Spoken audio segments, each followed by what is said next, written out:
யோசேப்பின் வாழ்க்கையில ஈனப்படுத்தப்பட்ட காலத்திலே யோசேப்பு தன் சகோதரர்களிடத்துல கெஞ்சினதை வேதம் நமக்கு காண்பிக்கிறது. சகோதரரே சொல்றாங்க, அவன் நம்மகிட்ட கெஞ்சினானே.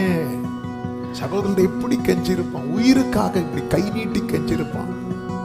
ஆனா யோசேப்பு மகிமைப்படுத்தப்பட்ட காலத்துல சகோதரர்கள் வந்து அவங்கிட்ட கெஞ்சுறாங்க. ஆமென். இதான் பிற்காலம். ஒரு 20 வருஷம் கழிச்சு அப்படியே மாறுது. யோசேப்பின் சகோதரர்கள் வந்து நிக்கிறாங்க. ஒவ்வொன்றுக்கா யோசேப்பு கிட்ட வந்து நிக்கிறாங்க. யோசேப் என்று தன்னை வெளிப்படுத்தின பிறகு அவர்கள் யோசேப்பா தூக்கவன அடுத்த குழியில போடு, அப்படி இல்லை. அவர்களுக்கு இன்னும் பயம் உண்டாயிட்டு.